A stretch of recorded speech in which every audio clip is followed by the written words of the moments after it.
mas a gente vai entender depois. E como vocês puderam ver, né, a missionária Rosana, ela chamou aqui à frente para orar pela vida do meu filho. E esse filho, irmãos, nós ficamos distantes durante 33 anos. Eu já não tinha mais esperança de encontrá-lo vivo. Você deve estar se perguntando, mas o que foi que aconteceu, pastora? Quando ele nasceu, eu fiz uma doação para uma família. Eu criei porque eu não tinha condições de criar, porque eu já tinha um filho. Eu não trabalhava, vivia nas custas do meu pai. Era uma jovem, uma adolescente inconsequente, que não pensava em nada, só queria me divertir. E uma família pediu. E quando ele ainda estava na minha barriga, eu doei. Eu só o vi quando ele nasceu e após 7 anos aproximadamente. Porque a mulher que criou ele, que pegou ele para criar, ela tinha problemas, não podia ter filhos. E depois que eu doei ele para doação para essa família, passou-se algum tempo, Deus abriu a madre dele e ela conseguiu engravidar. Hoje ele tem um irmão, só que ela veio a falecer. E ele nunca soube que ele era adotado. Ele veio saber que ele era adotado muitos anos depois. Eu não sei a idade precisa, só ele sabe quando ele soube que ele era adotado. Mas o pai que o criou disse que a mãe dele estava morta. Assim eu soube. E quando ele soube que eu estava morta, ele não se preocupou em saber. Ele falou para mim que ele ficou muito atordoado, que ele bebeu, ele fumou, ele ficou angustiado porque ele descobriu que ele era adotado e ele queria descobrir as suas raízes, mas ele foi informado que eu estava morta. E após o falecimento do seu pai que o criou, alguém chegou para ele e disse: olha, a tua mãe está viva. Eu estava em São Paulo e Deus tinha usado uma pessoa, uma pastora, para falar comigo, dizendo que ainda naquele ano eu iria ganhar um presente. Mas quando Deus fala que vai te dar um presente, você jamais imaginaria que era o teu filho que ele ia te dar de volta. Você pensa em coisas materiais. E eu falei: essa pastora deve estar falando da carne, porque eu estou passando por uma tribulação, uma prova tão grande. Que presente é esse que vai chegar na minha mão?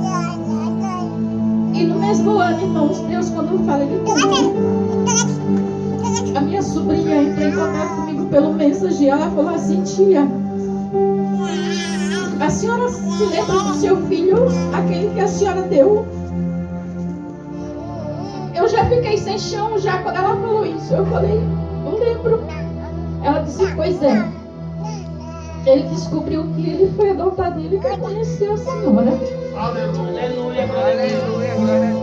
Eu fiquei sem chão. Eu comecei a chorar dentro de um ônibus que eu estava saindo para entregar marmitex numa feira.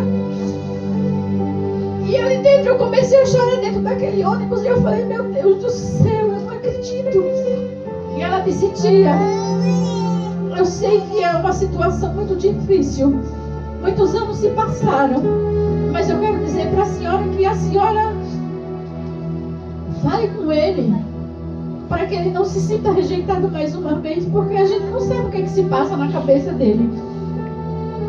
Porque todas as vezes que eu vinha de São Paulo passear, eu perguntava para minha irmã sobre ele, e ela: não sei, nunca mais eu vi. Depois que a mãe dele faleceu, ele foi embora. Eu não achava que ele estava mais vivo. E aí a minha sobrinha falou isso e eu fiquei alegre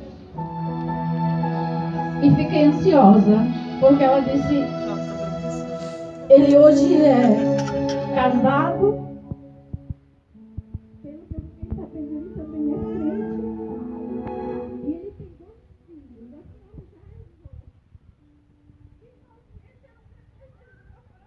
Ser avó.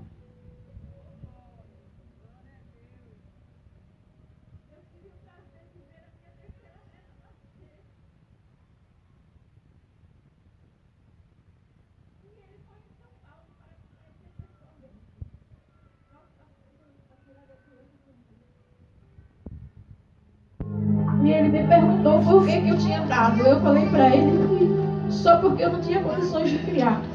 Eu dei até meio que escondido do meu pai, porque meu pai disse que não era para mim doar, porque do mesmo jeito que ele criou o primeiro, ele com certeza me ajudaria a criar o segundo.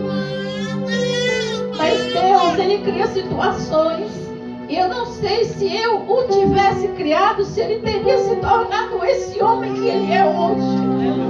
Porque, irmãos, por onde eu passo, as pessoas que o conhecem dizem: olha, o seu filho é um menino de ouro.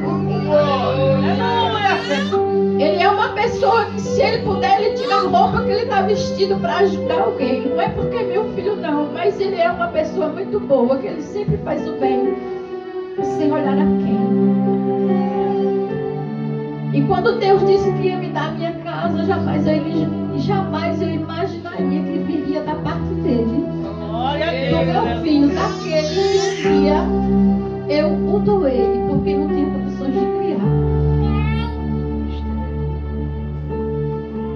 E eu vim de São Paulo para morar em Recife, não deu certo.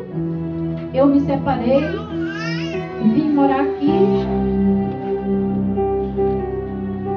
E eu falei: não, eu vou alugar uma casa. Ele falou: não precisa a senhora alugar casa, a senhora pode ficar aí o tempo que a senhora quiser, juntando dinheiro, e a senhora constrói aí em cima da minha marcenaria.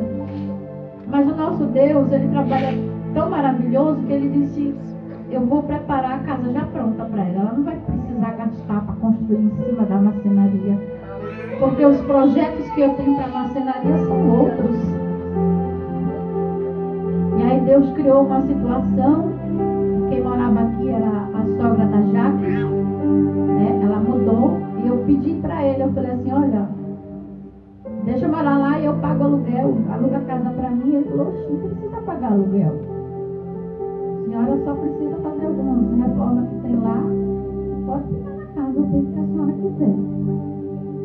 O inimigo, irmãos, ele até tentou roubar a minha alegria, dizendo que isso não ia dar certo, porque a Bíblia diz que ele veio para matar, roubar e destruir. Mas quando Deus promete, ele cumpre. Glória a Deus. E de onde eu achei que jamais viria ver, irmãos. E hoje eu me sinto uma mulher realizada. Por estar perto do meu filho, por estar perto dos meus netos, por estar perto da minha nora, que hoje não é uma nora. Quando a gente casa um filho, a gente ganha uma filha. Ele tem esse jeitão dele, mas é o jeitão dele que é assim.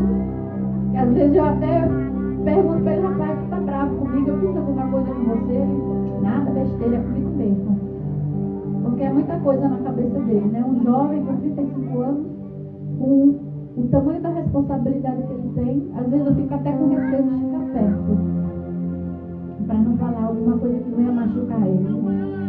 Porque só ele sabe o que ele tem naquela cabeça dele. É muita coisa, muita responsabilidade. E eu agradeço a Deus, porque Deus, ele preparou esse dia, já estava no memorial de Deus, para que nós pudéssemos estar aqui agradecendo a Deus pela minha bênção e pela minha vitória. Eu falo, esses dias eu até estava falando: acho que eu não vou viver muito tempo nessa terra mais não. Aí ele falou: a senhora está doente, já está sentindo alguma coisa? Aí eu falei: não, mas eu falo dentro de mim, porque hoje eu sou a pessoa mais feliz do mundo, realizada, porque de onde eu jamais esperaria que viria dele, né? E eu sou uma mãe muito babona, muito coruja, tanto mãe como vó. Até falando da minha nora, porque qualquer hora dessa ele vai me dar umas raspadas aí, porque de manhã cedo, quando ele sai para trabalhar, ele está dormindo, eu entro lá no quarto, ele beijo, abraço, bota a mão, abençoo. Quando chega a noite, quando ele não chega tarde, eu sempre vou lá, dou um cheiro na cabeça dele: está precisando de alguma coisa? Vou dormir. Aí eu venho dormir. Então Deus, quando ele promete, ele cumpre. Primeiramente, eu agradeço a Deus. E ele, que foi quem Deus preparou para colocar no meu caminho, para que hoje eu pudesse estar perto dele.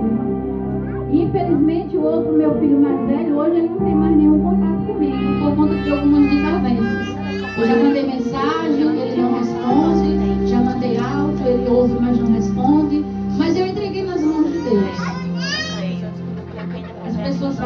seu filho, você tem que correr atrás, você tem que ligar. Mas eu não vou mais fazer isso. Só se Deus me mandar, falar, olha, vai lá e liga. Jamais vou deixar de amar, porque a Bíblia diz que uma mãe ela pode esquecer do filho que ela gerou, mas Deus jamais esquece. Mas eu não esqueço dos meus filhos. Mas eu louvo a Deus pela vida do meu filho. E eu queria aproveitar essa oportunidade que ele está ali. E eu queria dizer para ele, meu filho, muito obrigado. Aleluia. Por tudo que você tem feito por mim. Oh, glória. Esses dias eu fui até dar um abraço nela. Eu falei, rapaz, abraça sua mãe, você é cego. Oh, glória, aleluia, Jesus. Glória, glória, glória a Deus.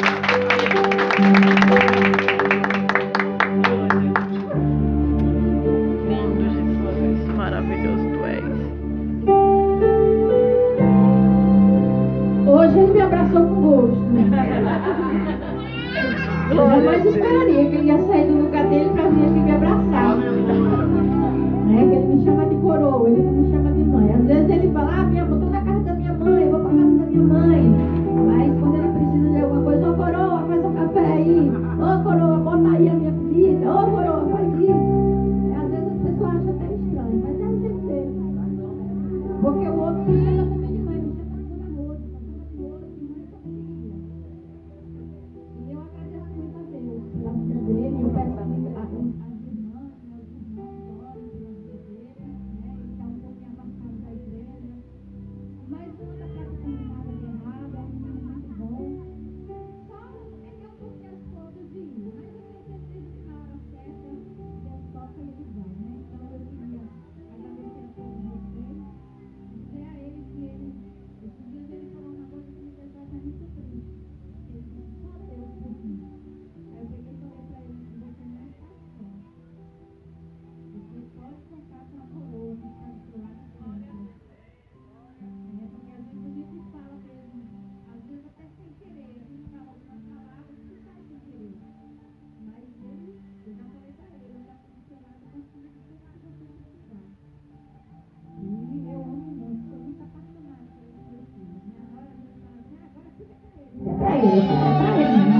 Foram tantos anos de ausência, foram 33 anos, irmãos.